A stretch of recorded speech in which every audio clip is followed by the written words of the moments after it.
2022년에는 신자진, 원숭이, 쥐, 용띠가 삼재에 들삼재가 들었죠. 그래서 그 중간인 2023년은 안녕하십니까? 자, 이번 시간에는 여러분들과 함께 이제 그 삼재에 관해서 시간을 한번 마련해 보도록 하겠습니다. 자, 과연 2023년도 계묘년에는 어떤 띠들이 삼재에 들어있는가에 관해서 여러분들과 시간을 한번 마련해 보도록 하겠습니다. 자, 삼재라고 한다면 뭐 물, 바람, 불 이렇게도 이야기를 할 수가 있고, 거기에는 또 그 전쟁, 전염병, 가난, 굶주림 이런 것을 통상적으로 우리가 삼재라고 지칭을 하게 되는데, 삼재는 12띠가 9년 주기로 이제 그 3년 동안 삼재에 들게 되는 것이죠.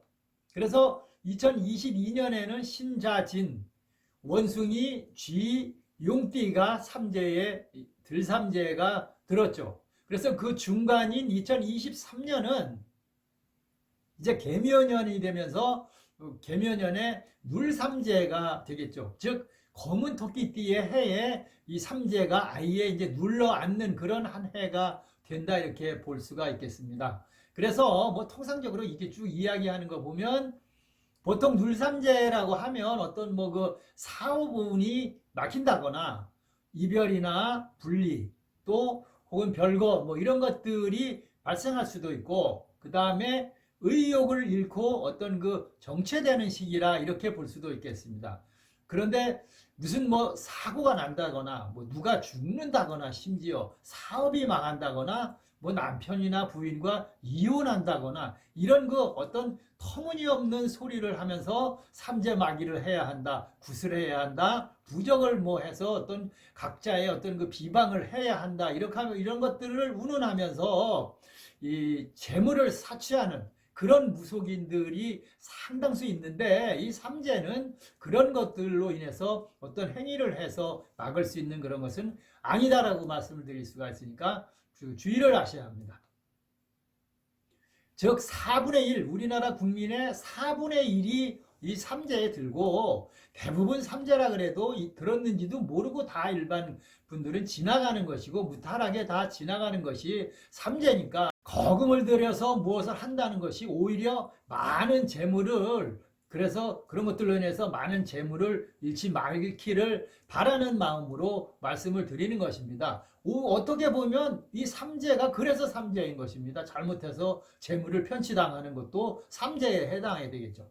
자, 원숭이, 쥐, 용띠가 이제 올해 그 눌삼재에 들어가는 것이니까 이 삼재에 해당하시는 분들은 뭐 게을러지거나 좀 그렇죠, 나약해지지 말고 또 질병에 노출될 수도 있으니까 건강관리에 힘쓰시고, 무리한 어떤 그 계획이나 그 뭐 장거리 여행 이런 것들은 좀 주의를 하시는 것이 좋겠죠.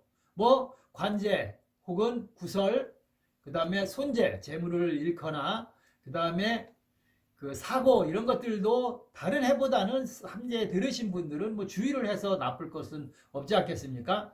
오히려 나를 돌아보고 재정비하는 그런 시간으로 활용을 하시기를 바라겠습니다.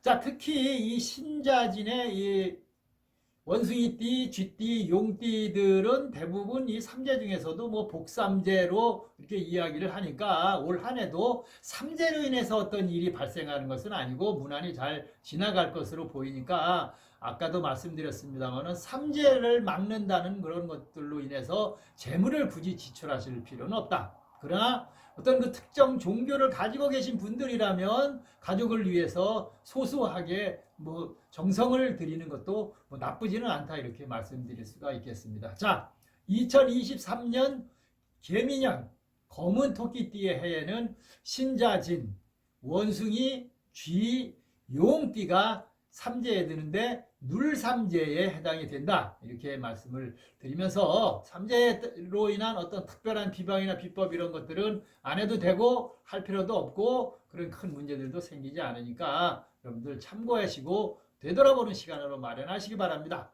자, 이번 시간에는 삼재에 관해서 여러분들에게 말씀을 드렸습니다.